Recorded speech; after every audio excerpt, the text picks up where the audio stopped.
नमस्कार। मुद्दे की बात की शुरुआत करते हैं। प्रदेश के ग्राम विकास मंत्री राजेंद्र प्रताप उर्फ मोती सिंह आज प्रतापगढ़ से विधायक रघुराज प्रताप सिंह उर्फ राजा भैया से मिलने बेती राजभवन पहुंचे। इस दौरान दोनों नेताओं के बीच करीब 1 घंटे लंबी बातचीत हुई, लेकिन इस मुलाकात ने अब उत्तर प्रदेश की राजनीति में कयासों का बाजार गर्म कर दिया है। तो ये इस वक्त की बड़ी खबर और बड़ी तस्वीर भी आपके सामने है और अनुभव हमारे साथ जुड़ गए। अनुभव, क्या मायने समझे जाएं इसके? देखिए, बिल्कुल राजा भैया के उत्तर प्रदेश की सियासत में एक अहम दबदबा रखते हैं वो। और 2018 में उन्होंने अपनी एक पार्टी बना ली थी, जनसत्ता पार्टी। और उसके बाद जब लोकसभा के चुनाव हुए थे तब उन्होंने अपनी पार्टी के कैंडिडेट भी उतारे थे। और आपको याद होगा कुछ समय पहले जब चुनाव हो रहे थे यहाँ पर राज्यसभा के लिए, तब किस तरीके से राजा भैया बीजेपी के पक्ष में आए थे। उन्होंने वोट भी दिया था बीजेपी के पक्ष में। तो कई सारी ऐसी चीजें हैं। आज उत्तर प्रदेश के कैबिनेट मंत्री राजेंद्र प्रताप सिंह मोती सिंह जो प्रतापगढ़ से ही आते हैं, वो 2 दिनों से प्रतापगढ़ में है। और आज अचानक जो कुंडा में भद्री हाउस है, राजा भैया का जो पैतृक निवास है, महल है, वहां पर वो गए और आज उन्होंने मुलाकात की है। हालांकि उनका ये कहना है कि ये कच्ची मीट थी, उनके पुराने परिचित हैं, भाई उनके मित्र हैं वो। और चूंकि लंबे समय से वो लखनऊ में थे और कोरोना का और लॉकडाउन की वजह से नहीं मुलाकात हुई थी, इसलिए वो केवल मिलने गए थे। लेकिन देखिए, जब इस तरीके से 2 राजनेताओं की मुलाकात हो तो जाहिर सी बात है जो सियासी गलियारा है वहां चर्चा जरूर होगी। अब लंबे समय से ये कहा जा रहा है कि राजा भैया बीजेपी के साथ आने के लिए तैयार हैं या बीजेपी उनको ले सकती है। और कई ऐसे मौके आए जब उन्होंने कहीं ना कहीं बीजेपी की मदद की है। बिल्कुल। और सियासत में कुछ भी ऐसे नहीं होता, कुछ न कुछ मायने जरूर होते हैं। अब देखने वाली बात होगी कि भविष्य में क्या तस्वीर उभरती है। शुक्रिया अनुभव जानकारी के लिए। और अब बात मजदूरों की करते हैं। मजदूर बड़ी तादाद में वापस लौट रहे हैं। घर आने की खुशी गांव की दहलीज पर सिमट जा रही है, क्योंकि क्वारंटीन किया जा रहा है और सभी लोगों को। लेकिन कई की किस्मत तो इतनी खराब है कि सफर पूरा नहीं हो पा रहा, दुनिया छोड़े जा रहे हैं।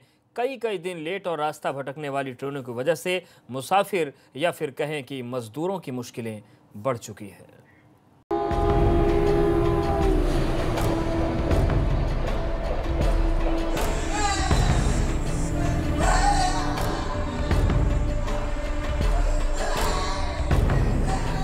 सफर का रास्ता तो घर को जाता था, लेकिन काल ने मंजिल और पता दोनों बदल दिया। नतीजा सफर पूरा ना हो सका और बीच रास्ते में ही दुनिया से विदाई लेनी पड़ी। तस्वीरें वाराणसी के मुंडवा डीह में आकर खड़ी हुई श्रमिक स्पेशल ट्रेन की है।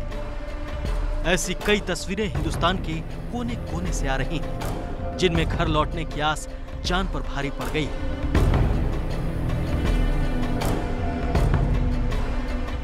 मुंबई के लोकमान्य तिलक टर्मिनल से चली ये ट्रेन 11:20 पर पहुंची तो अपने साथ 1039 यात्रियों को लेकर, जिसमें 2 यात्रियों की जान उखड़ चुकी थी। इसमें एक शख्स की पहचान जौनपुर निवासी के तौर पर हुई, जिसकी उम्र 30 साल के आसपास बताई जा रही है। मृतक के रिश्तेदार का कहना है कि उसे डॉक्टरों ने 3-4 साल पहले ही बता दिया था कि मौत की घड़ी कभी भी आ सकती है, क्योंकि वो दिव्यांग था। रात में जब रिश्तेदारों ने साथ खाना खाया तो भी भरोसा नहीं था कि सुबह होते होते साथ छूट जाएगा। अभी वो 3-4 साल से धीरे धीरे उनका तबीयत खराब ही होता चला जा रहा है। क्योंकि वो क्या होएगा वो किसी को पता। 3-4 साल पहले डॉक्टर बोले थे कभी भी, अब उनकी गारंटी नहीं है, पता नहीं है। वहीं एक और शव मिला है, जिसकी उम्र 50 के आसपास बताई जा रही है, जिसकी पहचान नहीं हो सकी है। दोनों डेड बॉडी की खबर जैसे ही रेलवे स्टेशन पर दी गई, यहां मौजूद प्रशासनिक, पुलिस और सेहत महकमा अलर्ट हो गया। बॉडी को पूरे एहतियात से उतारा गया और आगे की पूछताछ शुरू कर दी गई।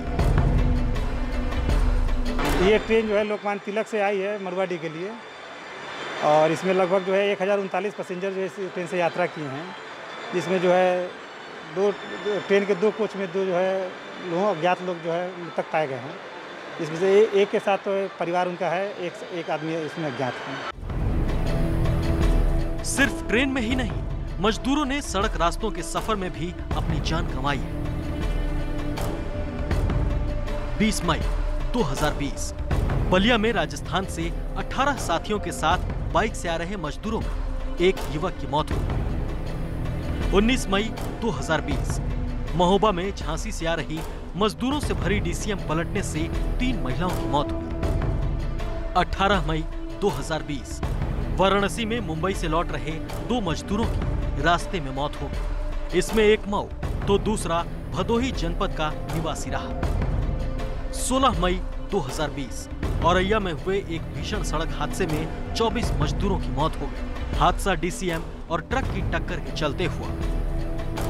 16 मई 2020 मथुरा में यमुना एक्सप्रेसवे पर दिल्ली से बिहार के लिए बाइक से जा रहे एक मजदूर के गिरकर मौत हो गई। 15 मई 2020 झांसी कानपुर हाईवे पर हादसे में महिला समेत 2 की मौके पर ही मौत हो गई और 44 कामगार जख्मी हो गए। 12 मई 2020 संत कबीर नगर में मुंबई से आए एक प्रवासी की पैदल घर जाते समय रास्ते में मौत हो गई। यह हादसे बताते हैं कि किस तरह आपाधापी में निकले मजदूर अपनी मंजिल तक पहुंचने से पहले ही मजदूरों का दम निकलता गया और व्यवस्था अफसोस जताने और मुआवजा बांटने के अलावा कुछ न कर सकी। वाराणसी से नीतीश पांडे के साथ ब्यूरो रिपोर्ट एबीपी कन्नड़।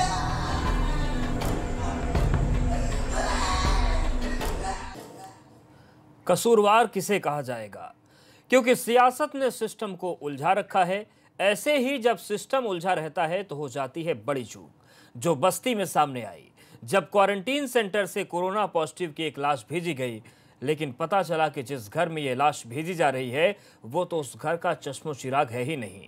अब इस पूरे मामले की जांच की जा रही है ताकि गुनहगारों का पता लगाया जा सके। लेकिन जैसे कन्फ्यूजन कुछ हो जाता है, जैसे कि 2 लोग भर्ती होते हैं तो वहाँ पे सीधे कहा गया था ये कि संत कबीर नगर का है। संत कबीर नगर में 2 मरीज थे वहाँ पे, तो कौन किस मरीज का था वो लोग समझ नहीं पाया था। ये ड्राइवर के लेवल से थोड़ी सी कन्फ्यूजन पैदा हो गई थी, लेकिन जब वो क्लियर हो गया, सर्टिफिकेट जब मिल गई उसके बाद क्लियर हो गया। लेकिन इसके बाद भी इसकी जाँच चल रही है कि कन्फ्यूजन क्यों पैदा हुआ। इस जाँच में जो आएगी उसके हिसाब से आगे कार्रवाई की जाएगी। सुना आपने, कन्फ्यूजन हो गई थी। अपने पूरे बयान में डिप्टी सीएमओ साहब ने 3 बार बोला कि कन्फ्यूजन हो गई थी। फिर यह भी बताया कि ड्राइवर के लेवल का मामला है और सर्टिफिकेट ही व्यवस्था में सुधार की गारंटी है। अब पुलिस की भी सुन लीजिए, इसलिए कि जिस महामारी के खिलाफ जंग लड़ी जा रही है, कोरोना वॉरियर्स की तारीफों में कसीदे गढ़े जा रहे हैं, वो अपनी जिम्मेदारियां कितनी बखूबी निभा रहे। प्रारंभिक सूचना स्वास्थ्य विभाग के जरिए प्राप्त हुई थी हमको। उसमें मृतक का नाम मनोज बताया गया था, जो कि थाना मोहली क्षेत्र का रहने वाला है, और वो डेड बॉडी जो थी वो ओपेक अस्पताल कैली से पूरी तरह से सील बंद करके कोविड प्रोटोकॉल के अनुसार भेजी गई थी। यहाँ पर जब वो शव वाहन द्वारा लाया गया और उसके बाद परिजनों को कुछ संदेह हुआ उस शव के आकार प्रकार को देख करके, और उसका जब मुँह खोल करके चेक किया गया तो वास्तव में साबित अली था, जो थाना धर्म सिंगवा का रहने वाला था। ये भी ओपेक अस्पताल कैली में ही भर्ती था, जिसकी वहाँ मृत्यु हुई है। दोनों को आपने सुन लिया। दोनों महकमे के जिम्मेदार अफसरों में गिने जाते हैं। जिले में व्यवस्था की कमान संभालने वाले अफसरों से बस एक ही पायदान नीचे हैं। जिस घटना को इतना मामूली बताकर अपनी करतूतों पर पर्दा डालने की कोशिश ये साहब लोग कर रहे हैं, वो भी जरा जान लीजिए।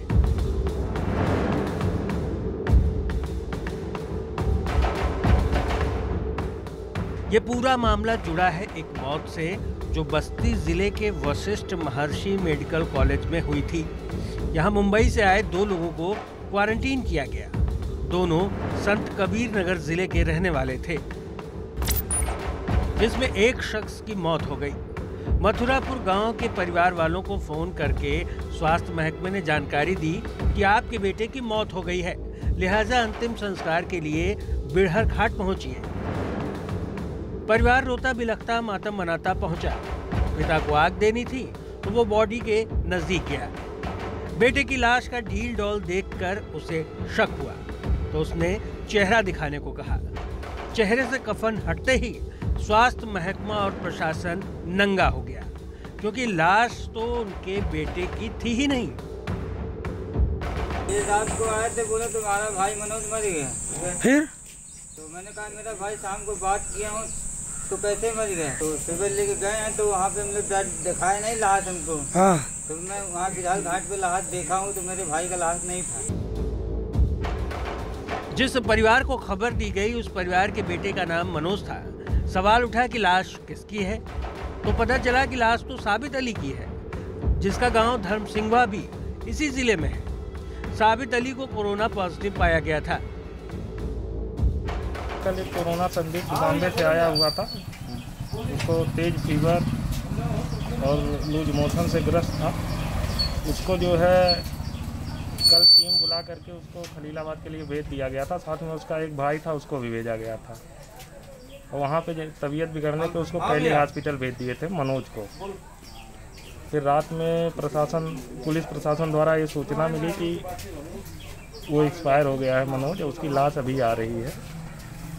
और यहाँ पे पुलिस बल पूरे 8-9 लोग आकर के 4 बजे जब उसकी लाश आई है मुखलिसपुर नदी पर ले गए हैं दाह संस्कार के लिए।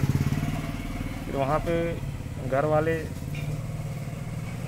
लाश खोल के देखे हैं तो उसमें वो किसी 53-54 साल के व्यक्ति का शव था। अब प्रशासन का खेल देखिए। कोरोना पॉजिटिव मरीज का शव उस परिवार के पास पहुंचा दिया जो कोरोना से बचा था, और पॉजिटिव मरीज के पूरे परिवार को एहतियात से अंतिम संस्कार कराने का दावा किया जा रहा है। वैसे ये बात हजम होने वाली लगती नहीं है। जिस प्रशासन और स्वास्थ्य महकमे ने लाश को लेकर इतनी बड़ी लापरवाही बरती, वो महकमा और प्रशासन अंतिम संस्कार को लेकर संजीदा हो गया। और अगर हो गया तो फिर गाइडलाइन बदलने की जरूरत क्यों लगी? और किसकी लाश है और कहां ले जानी है, किसे फोन करना है, ये सब अगर एम्बुलेंस ड्राइवर तय कर रहा है तो फिर सवाल ये है कि जिले के अधिकारी क्या कर रहे हैं। बस्ती से सतीश श्रीवास्तव के साथ ब्यूरो रिपोर्ट एबीपी गंगा। तो ये तस्वीर बानगी है, कहानियां बहुत सारी हैं, और बस्ती ही क्यों, गुनहगार तो गौतम बुद्ध नगर का स्वास्थ्य प्रशासन भी है, जिसकी नाक के नीचे एक मासूम की सेहत का सौदा किया जाता रहा, उसकी सलामती के लिए छकाया जाता रहा। पिता तो नहीं थका, लेकिन मासूम थक गया और बिना देखे ही इस दुनिया को अलविदा कह दिया।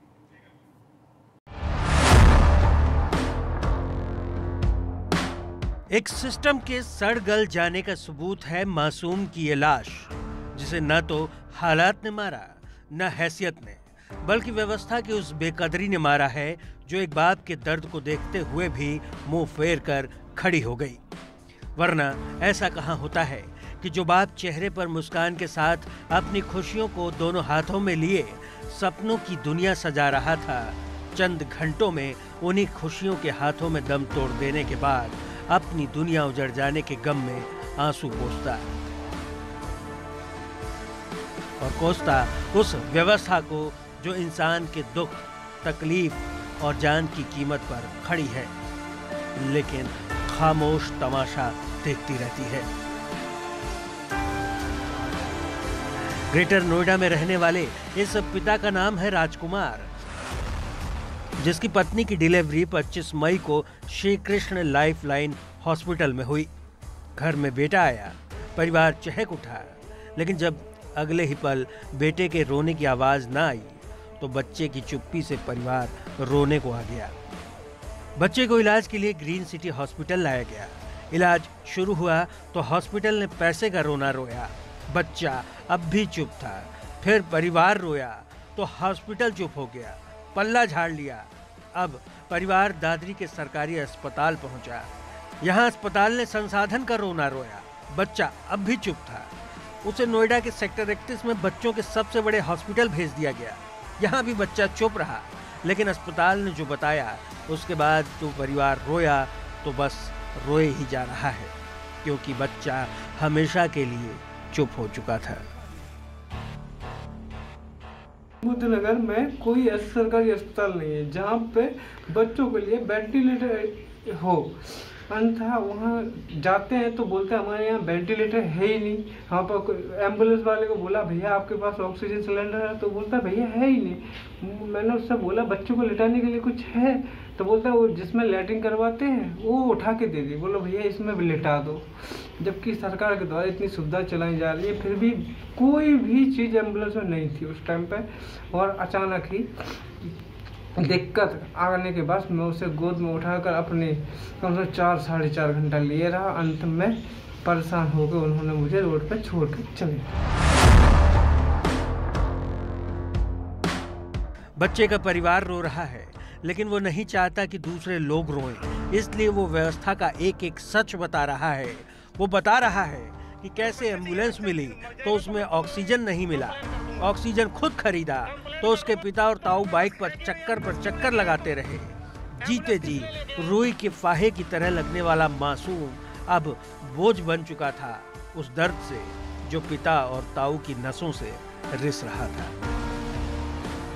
जो डॉक्टर में हॉस्पिटल में गया, उनकी वीडियो है मेरे पास, वो सोते हुए पाए गए, किसी ने मदद नहीं की। सब लोग ये कह रहे हैं बच्चों को हॉस्पिटल नहीं, आगे ले जाओ आगे ले जाओ। और मेरा बच्चा मर गया। मैं रात को 9 बजे से लेके अभी सुबह 6 बजे तक मैं बाइक से लेकर घूम रहा हूँ बच्चे को। कोई मदद करने वाला नहीं। इस मासूम की गलती क्या है? इस मासूम को देखो जरा, सबको इसको, इस मासूम को देख के जरा मदद करो इसकी। सबको इसको देखो, इसने किसने मारा? ऐसे सरकार ने मारा, पुलिस ने मारा, या डॉक्टरों ने मारा, या मैंने मारा?